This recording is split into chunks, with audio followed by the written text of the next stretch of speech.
Hola, soy Luis Hernández. Soy profesor de la Facultad de Informática de la Universidad Complutense de Madrid. Y aquí os voy a dar una introducción a las tecnologías de la información y las comunicaciones. Como seguramente sabéis, las tecnologías de la información y las comunicaciones son aquellas que tienen que ver, por un lado, con el procesamiento de la información y, por otro lado, con la comunicación entre equipos que realizan ese procesamiento. En cuanto al procesamiento de la información, son los sistemas informáticos los que se encargan de ello. En cuanto a las comunicaciones, aunque puede ser cualquier medio que comunique dos de esos equipos, hoy en día decimos que más bien se trata del acceso a la red mundial Internet. Las tecnologías de la información y las comunicaciones nos proporcionan gran variedad de herramientas y servicios, como veremos. Los sistemas informáticos son aquellos que realizan el procesamiento de la información y tienen multitud de formas y capacidades distintas. Por un lado, y quizás los más conocidos, son los ordenadores de sobremesa. Son aquellos en los que disponemos de una unidad central y una pantalla y un teclado y también, por supuesto, un ratón. Aunque pueden tener distintas formas porque, a menudo, la unidad central y la pantalla están integrados, como se puede ver en el equipo de la derecha. Pero los sistemas informáticos pueden tener otras muchas formas, por ejemplo, los grandes sistemas. Grandes sistemas con una gran capacidad de procesamiento y de memoria, de almacenamiento de información, que son aquellos que utilizan las grandes corporaciones para o bien procesar su propia información o bien proporcionar servicios a otros, como es, por ejemplo, el caso de lo que hoy en día se conoce como la nube. La nube es simplemente una gran cantidad de sistemas de este tipo que dan servicio a multitud de personas a lo largo de todo el mundo. Pero los sistemas informáticos pueden tener otras formas, como los conocidos portátiles, aquellos en los que todos los dispositivos están integrados en una sola unidad que es fácilmente transportable. O también, que hoy en día están muy en boga, las tabletas. Las tabletas que con una pantalla táctil nos permiten interactuar de forma muy sencilla con el ordenador. Y por supuesto, los teléfonos, los que llamamos hoy en día teléfonos inteligentes, que son sistemas informáticos con total funcionalidad que nos permiten multitud de servicios a los que podemos acceder. Pero hay muchos más tipos de sistemas informáticos, puesto que hoy en día las redes de energía, los shuttles, los grandes buques, los quirófanos o incluso las naves que enviamos a otros planetas, como el Mars Explorer, son sistemas informáticos que permiten realizar operaciones concretas en cada caso. Bien, hardware y software.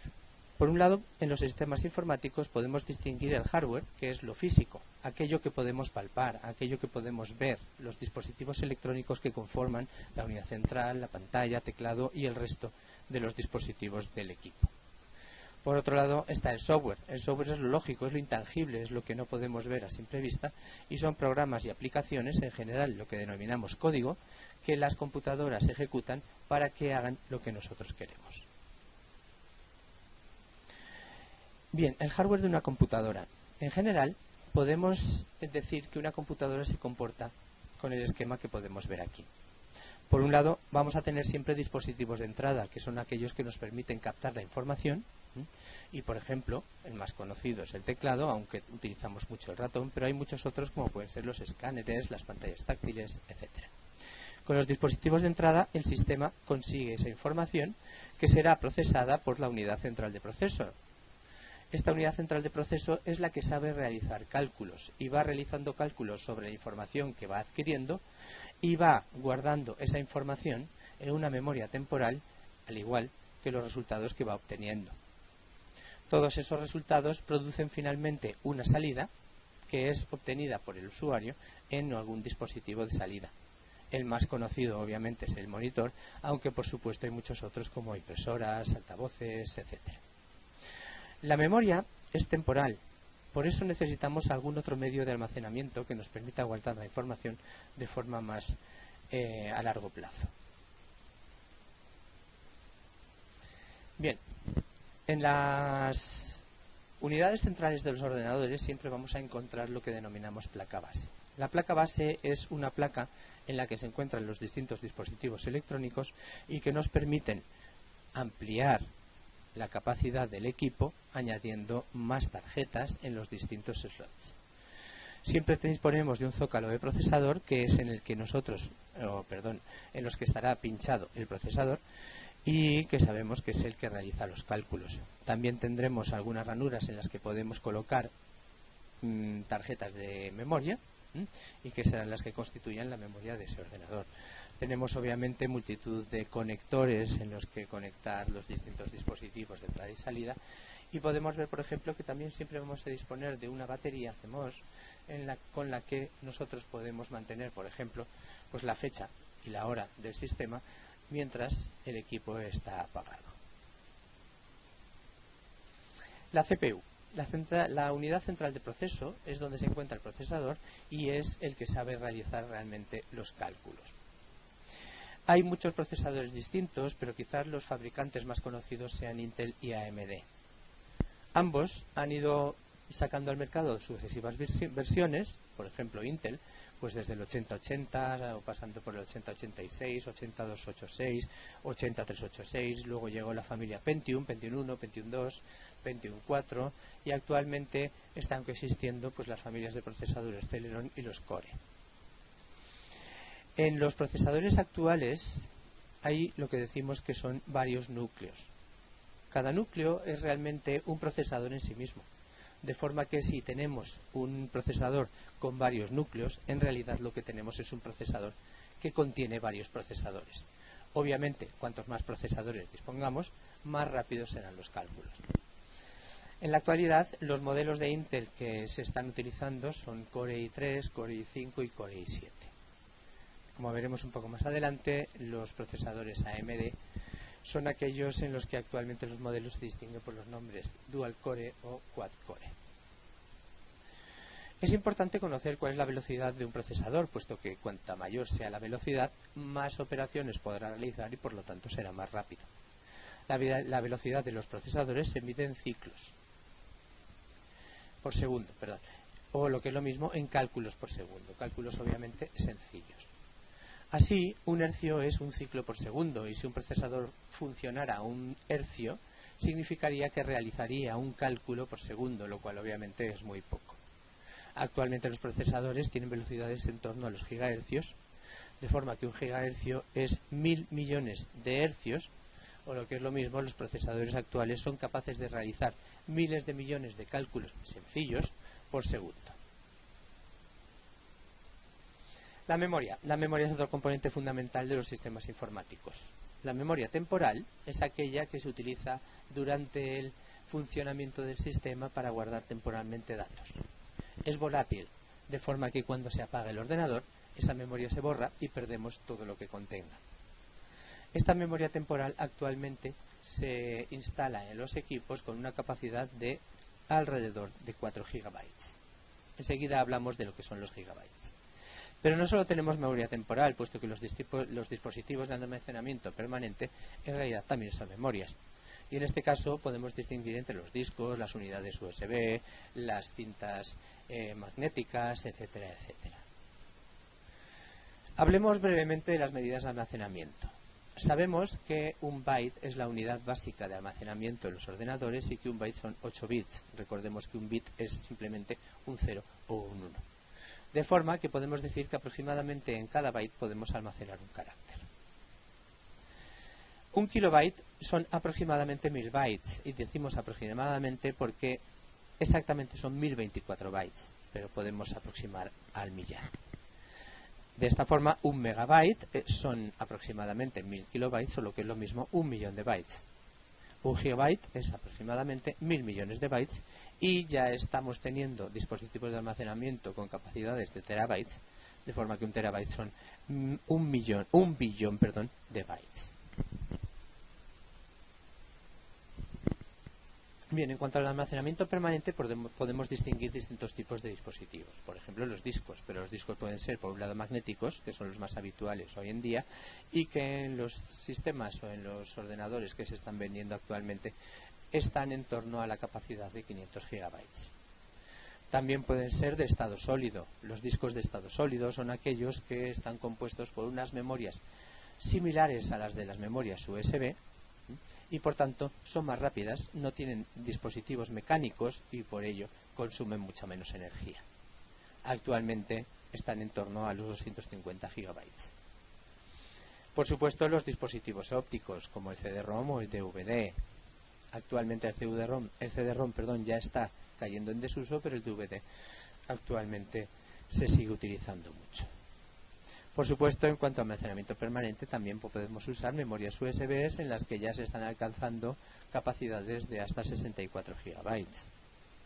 Y también tenemos cintas magnéticas, aunque realmente estas se utilizan únicamente en grandes sistemas para realizar copias de seguridad, pues también son otros dispositivos de almacenamiento permanente.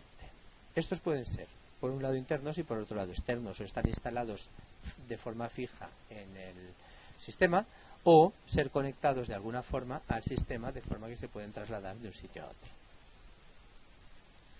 Los puertos de comunicaciones. En los equipos habitualmente tenemos una serie de puertos, normalmente en la parte posterior, que nos permiten comunicar el equipo con otros dispositivos, o lo que es lo mismo, conectar otros dispositivos al sistema. Por ejemplo, tenemos conectores para conectar un monitor o incluso una televisión. El conector más habitual hoy en día, aunque ya se va sustituyendo por otros digitales, es el VGA y tiene la forma que podéis ver ahí. En cuanto a la conexión de dispositivos digitales, apareció posteriormente el DVI, que tiene la forma que podéis ver ahí en la ilustración, aunque está siendo ampliamente superado por HDMI, que es la conexión que ya conocéis porque es la que tenéis habitualmente en vuestros televisores. También tenemos puertos USB y a menudo tenemos varios de ellos. Los puertos USB nos permiten comunicar el equipo con otros dispositivos, memorias, discos, impresoras, etcétera, y con el paso del tiempo disponemos ya de distintos tamaños de conectores USB, el USB normal, el mini USB, el micro USB, etcétera, etcétera. También obviamente podemos tener en los dispositivos un conector RJ45 que nos permite conectar el equipo con una red por medio de un cable, como veremos posteriormente. Y podemos tener, por supuesto, otros conectores, como son un conector para un micrófono, para unos auriculares, para etcétera, etcétera. Los dispositivos de entrada-salida. Como dispositivos de entrada, los más habituales son el ratón y el teclado, aunque por supuesto podemos utilizar otros, como el escáner, una cámara, sensores, etcétera, etcétera. En cuanto a los dispositivos de salida, obviamente el más habitual es la pantalla, de la cual nos interesará saber, por un lado, cuál es su tamaño, que se mide en pulgadas, y por otro lado, cuál es su resolución, que se mide en píxeles.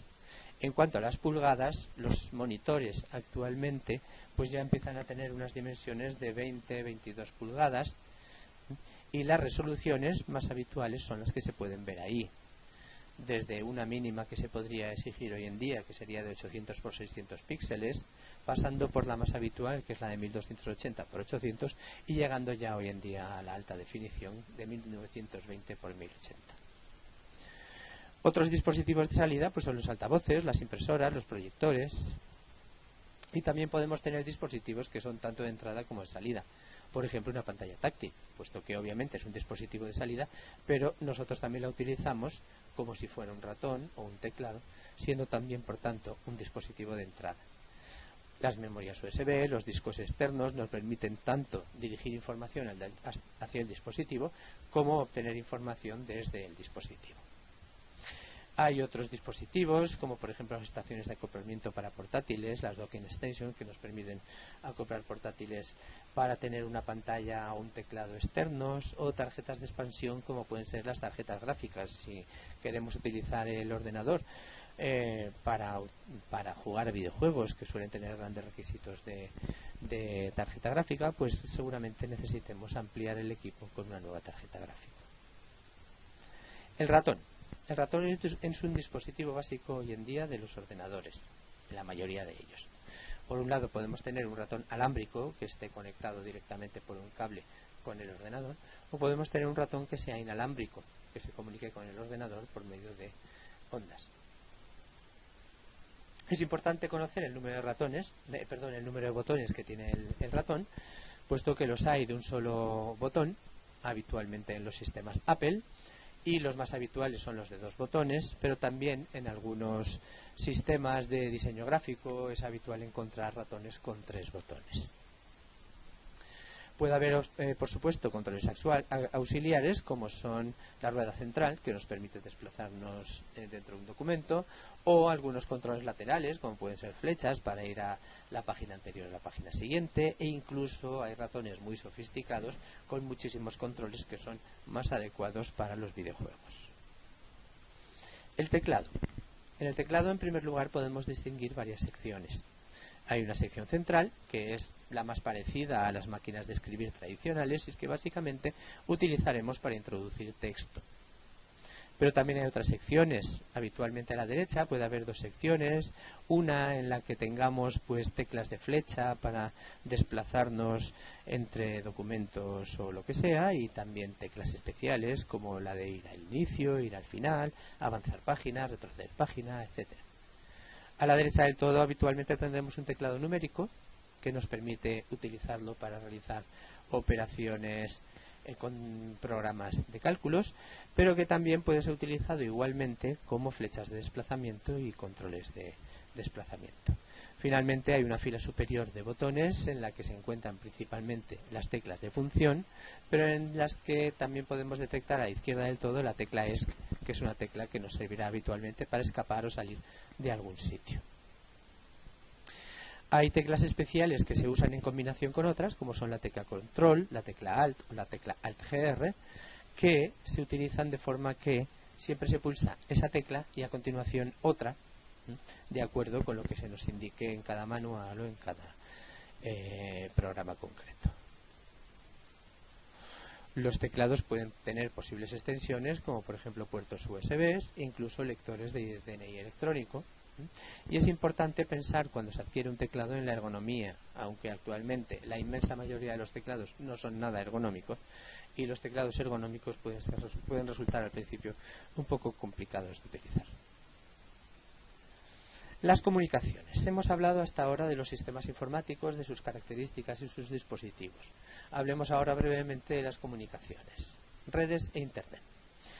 En los sistemas informáticos hay multitud de tipos de redes. Podemos tener redes locales, redes en las que se comunican de forma local unos pocos dispositivos y que pueden estar aisladas o pueden estar interconectadas. Y por supuesto tenemos por otro lado una red mundial, la red Internet, que actualmente comunica prácticamente todo. ¿Cómo podemos conectar un equipo a una red? Hay muchas formas de conectarlo. Por un lado podemos utilizar un cable RJ45, para conectar nuestro equipo a un módem o un router y de esa forma conseguir el acceso a Internet. O podemos utilizar una conexión inalámbrica, que básicamente puede ser de 2 tipos: una conexión Wi-Fi local o una conexión 3G o 4G a través de las redes de telefonía. En cuanto a las comunicaciones, nos interesa también saber cuál es la velocidad de conexión. La velocidad de conexión se establece en baudios. Un baudio o BPS es un bit por segundo, de forma que, por ejemplo, los módems ADSL actualmente utilizan velocidades de conexión de 10 Mbps y megabaudios, lo que significa que aproximadamente cada segundo se transfieren 10 millones de bits. La fibra óptica admite velocidades mucho mayores, en torno a los 100 megabaudios, mientras que la Wi-Fi está en la mitad, en 50 megabaudios, y el 3G y el 4G, pues el primero en alrededor de 20 megabaudios, mientras que el 4G se pretende que llegue incluso al gigabaudio.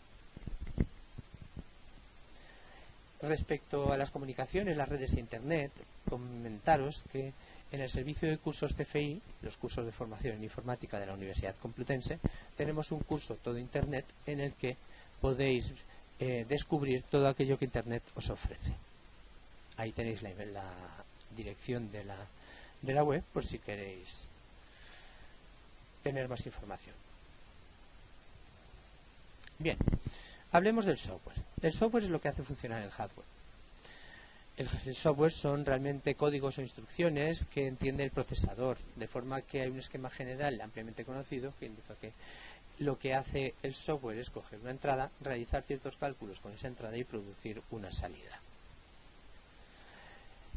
El sistema operativo es el software básico de todo sistema informático. Es el software que se encarga del control y la comunicación con los dispositivos de entrada y de salida, el control de la interacción del usuario, la gestión de la información por medio de un sistema de archivos o el control de la ejecución de otros programas. Hace lo más básico que puede hacer un sistema informático. Los sistemas operativos actualmente disponen de una interfaz gráfica que hace sencillo al usuario interactuar con el mismo. Por otro lado, tenemos software de aplicación, que consiste en otros programas de propósitos particulares, y hay infinidad de ellos. Los sistemas operativos. En los ordenadores de sobremesa y portátiles, los sistemas operativos más habituales son, en primer lugar, Microsoft Windows, en el que también ha habido diferentes versiones. Desde los más recientes podemos mencionar XP, aunque hay que comentar que actualmente está descontinuado, y Vista 7 y 8 son los que están actualmente en ejecución. En el mundo de Apple, el sistema operativo se llama MacOS, y en el mundo de Linux hay muchísimas distribuciones, y quizás las dos más conocidas sean Ubuntu y Debian. En las tabletas y los teléfonos inteligentes, el sistema operativo más ampliamente utilizado es Android, aunque en los dispositivos Apple disponen de un propio sistema operativo, que es el sistema operativo iOS. ¿Qué es el software de aplicación? El software de aplicación es un software que se instala sobre un sistema operativo concreto y que sirve para realizar muy diversas tareas. Puede ser un software de propósito general. El software de propósito general es aquel que tiene muy amplio uso, que utilizan muchas personas porque sirve para muchos propósitos. Por ejemplo, los paquetes ofimáticos, también los navegadores web, o muchísimas utilidades como descompresores, reproductores, visualizadores, etc. En cuanto al software de propósito específico, es aquel que se usa en entornos muy concretos, por ejemplo, un software médico, un software educativo, etc. Por otro lado, el software puede ser gratuito o de pago, y dentro del software de pago pues disponemos de un amplio rango de licencias que nos permiten más o menos posibilidades de utilización del software. Actualmente, mucho software tiene forma de aplicaciones web. Son aplicaciones que se ejecutan en un servidor y que nosotros interaccionamos con ellas a través del navegador web. Y también están muy en boga actualmente las conocidas como apps, que son las aplicaciones o mini aplicaciones que se instalan en los teléfonos inteligentes y las tabletas. El software ofimático viene normalmente en forma de suites, en una suite de aplicaciones que incluye, por ejemplo, procesadores de texto, hojas de cálculo, presentaciones de diapositivas, herramientas de dibujo, formularios, bases de datos, etc. Los más conocidos quizás sean Microsoft Office. Microsoft Office es una suite habitualmente de escritorio y de pago, mientras que, por ejemplo, OpenOffice y LibreOffice son también de escritorio pero gratuitas. Y tenemos por otro lado Google Docs, que es en cambio una aplicación web y que igualmente es gratuita. Nuevamente, en el servicio de cursos de formación en informática tenemos unos cursos estupendos de ofimática a los que podéis acceder, en los que podéis matricularos. Ahí nuevamente tenéis ahí la dirección en la que podéis obtener más información. Los navegadores web hoy en día son uno de los softwares más ampliamente utilizados. Son la puerta de acceso a Internet. Existen distintas marcas y versiones y es importante que se mantenga actualizado porque a menudo van surgiendo más características en las páginas y en los sitios web que deben ser conocidas por los navegadores web. Los más conocidos son el Internet Explorer de Microsoft, Chrome de Google y Firefox de Mozilla, aunque por supuesto hay muchos otros como Opera o en el mundo de Apple no me acuerdo ahora cómo se llama. Bien, ¿qué cosas deberíamos tener en cuenta cuando adquirimos un ordenador? Por un lado, debemos tener en cuenta cuál es el procesador. Que sea moderno, que sea o bien un Core i5 o i7 de Intel o un Dual y quad Core de AMD. que la velocidad del procesador esté en torno a los 3 GHz. En cuanto a la memoria, ya deberíamos exigir al menos 4 GB, aunque sería bastante mejor si dispusiéramos de 8 GB. En cuanto a la capacidad de disco, si el disco es magnético, que es lo más habitual actualmente, pues estaremos hablando de unas capacidades entre 500 GB y ya se está llegando al terabyte.